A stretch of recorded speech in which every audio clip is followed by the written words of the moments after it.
Good morning, everybody, and welcome to Walking on the Cloud with Marco. We're going to talk about denial of service.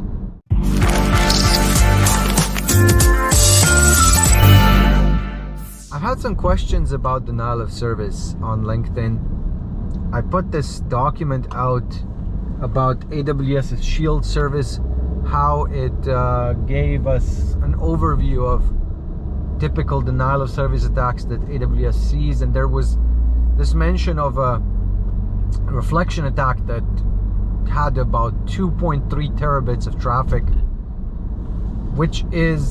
that's terabits per second, mind you. That's not just a cumulative traffic. It's 2.3 terabits of traffic, which means that somebody with a giant network of bots or giant network of attacking devices, which we call bots, was trying their best to try to overload a service or some services or some clients that use the AWS Shield service.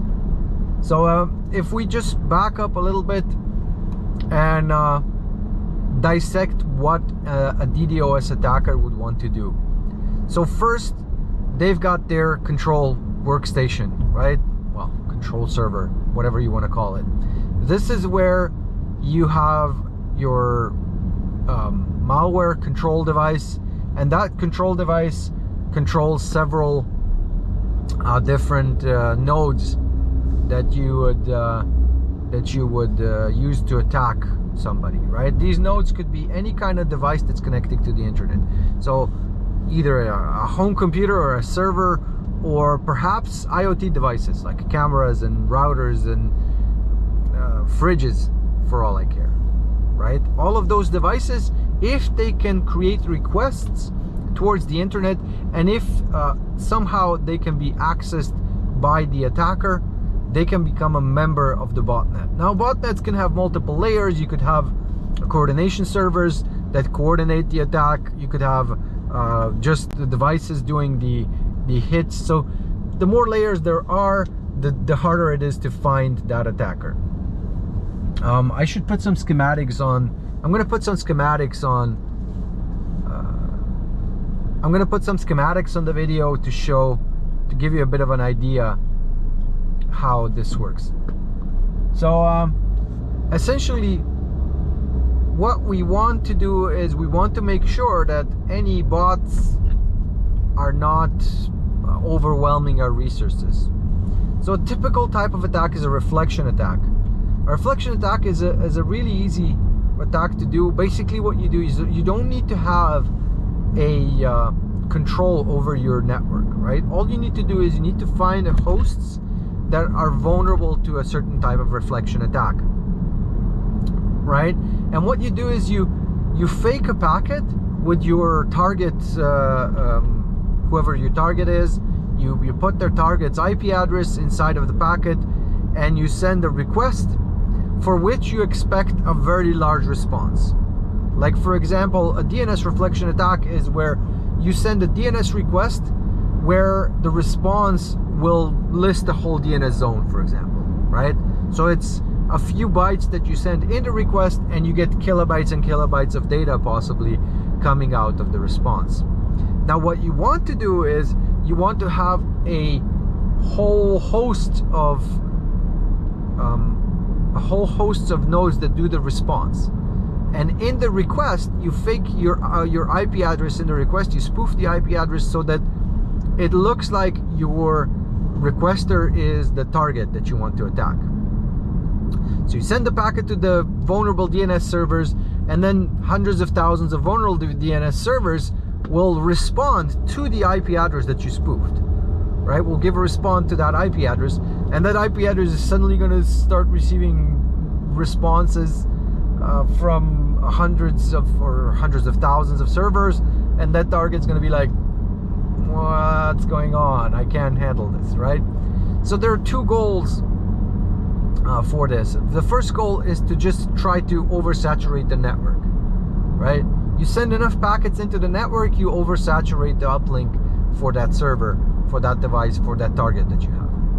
The other type of attack and a UDP reflection attack, for example, or DNS reflection attack would be a good example of where we're trying to just saturate the network with as many packets as possible so that, you know, the service is just down. So any valid requests won't be able to pass through the network itself.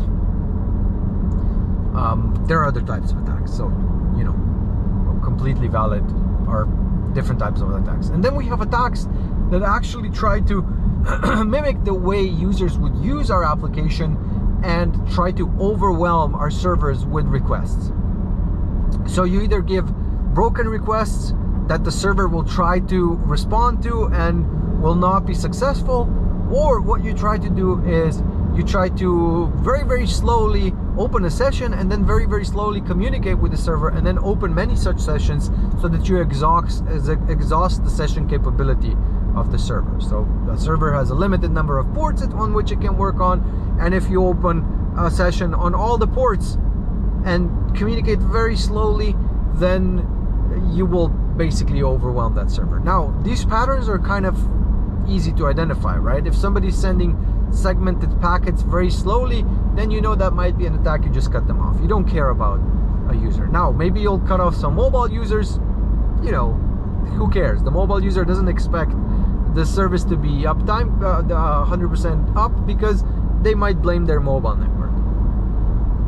But on the other hand, for example, floods where you're trying to overwhelm a server, like for example an SSL attack, right? An SSL attack is where you send a request through an encrypted connection, but you use a slightly corrupted encryption key so that when the server responds the payload, receive the payload, it tries to decrypt that payload and it just can't decrypt the payload. Again, you can, if it's a malformed SSL request from a target that's coming, right, and you see these requests coming on again and again and again, you can just cut that off inside of your environment. Now, how do you protect from, for example, a volumetric attack where it uses valid requests? What you can do is, in a volumetric attack with valid requests, you send requests for, let's say, your logo of your company, or some kind of big image that you find that's stored on the server itself, or some kind of big piece of data that's in there, right? And you just send hundreds of thousands of requests from your botnet as an attacker to the target, right?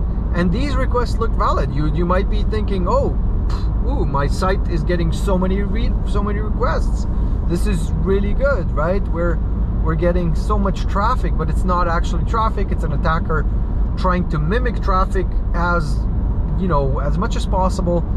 And of course, you need to figure out who's downloading that image as a real user, an actual user that's come in, or which of those are bot requests. Again, this takes a lot of log analysis. You need to figure out the pattern of what a typical valid request will look like, and that's your best option to protect yourself.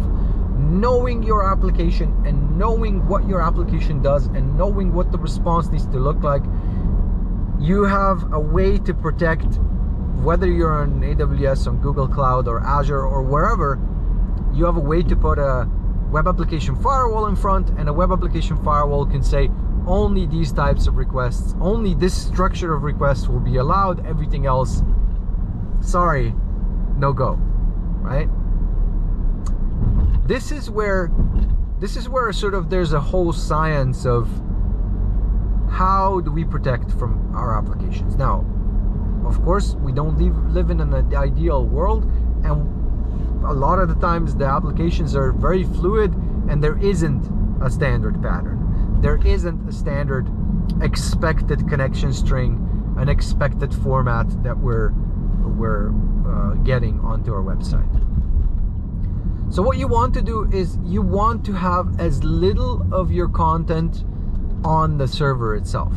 What you want to do is you want to have all your static content on a content delivery network, or on a static object storage like S3. That's what you want to do. That's the first thing to do, right? And then the second thing is put these protection tools in place. And I started this conversation about Shield. I started this conversation about that big 2.3 terabit per second attack. Essentially, if you look at the report that and I'm going to put the link to the report that AWS came out with, the 2.3 terabit attack didn't even register on their network. It did not register as, I mean, it registered and they stopped it, but it did not cause any kind of downtime. And this is probably the biggest cumulative volumetric attack. Oh, actually, it was a reflection attack. So anyway, it doesn't matter what kind of attack. It's the highest bandwidth attack that I have ever heard of.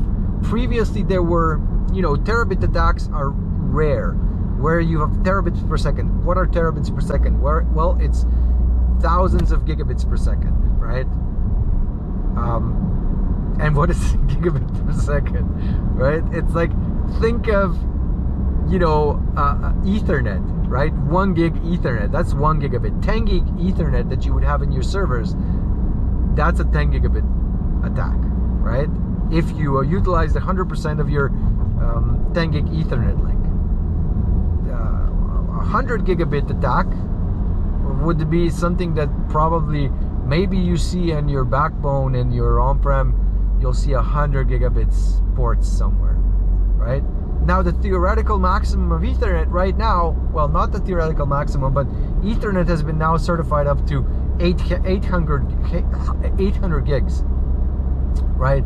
800 gigabits per second is what the future Ethernet switches will be capable of, because the standard is out now. We just are waiting for devices, right? Right now, the fastest devices you can buy, 400 gigs, right? So that's huge performance, huge capacity, right? 400 gigs, that is 40 gigabytes per second.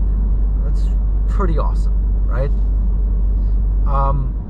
Here we're talking about terabits. We're talking about terabit attacks, 2.3 terabits over the internet, right? If you look at a typical, what is considered a high-speed link in North America is over 50 gigabits, right? If you have over 50 gigabits, that's considered high-speed broadband. If you have less than 50 gigabits per second, megabits, what am I talking about? Broadband is 50 megabits per second, right? So to get 50 gigabits per second, you'd need 1,000 broadband lines utilized to the maximum. If you want to get 500 gigabits, that's 10,000. So 2.5 terabits is about 50,000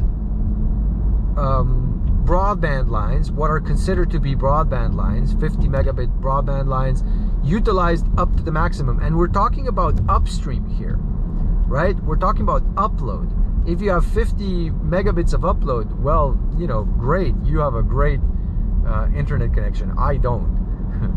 And most of common household internet is rated on download, right? It's going to be like 50 download and 10 upload, right? So 50/10 is your typical broadband in North America. So we're talking about uplink, which we need to then multiply by 5 times. So we're talking about 250,000 uplinks of 10 megabits per second, right? 250,000 home uplinks to execute this attack. Utilize it 100%. So let's say you can't utilize them at 100%. Let's say you get like 60% utilization overall, because that's what even ISPs will say is sort of best effort. So we need to double that again. So it's 500,000 home computers on broadband, not on ADSL, that are cooperating in this botnet and attacking AWS at this point, right? Now, how many devices were there? Actually, I don't know. If you want to really be stealthy, what you do is you consume a megabit. You have a really large botnet, and you just open a pipe where you consume 1 megabit from that botnet. Nobody will even notice that you're doing the attack, right? Because you're not oversaturating the link so that it's unusable for the user. You're doing it in the background, and you're consuming maybe 10% of their capacity, but that's 1 megabit. So you get 2.3 million bots like that who each attack at 1 megabit, and there's your 2.3 terabits. Woo! That was a lot of information at once, wasn't it? All right, so what I'm gonna do is I'm gonna call this one part 1. In part 1, we just discussed what an attack is and how do we start protecting from that attack. And then in part 2, I'm gonna talk about more advanced features of how to protect yourself. I'm gonna focus more on why DDoS is important and what the problems with, you know, having DDoS around and all that are. So thank you very much for watching. I hope you found this interesting. I hope you can like and comment. If you want to support my channel, all I want from you is a like and a comment and a subscription, right? If you subscribe, that gives me a ton of satisfaction. It validates that what I'm doing here isn't just talking to a camera. I've had some really nice comments from some of you, so thank you very much for you know, giving me the boost that I need to continue doing this. This does take time off of my schedule, and as you can see, lately most of the time that I've been able to dedicate was sitting in a car and talking to a camera.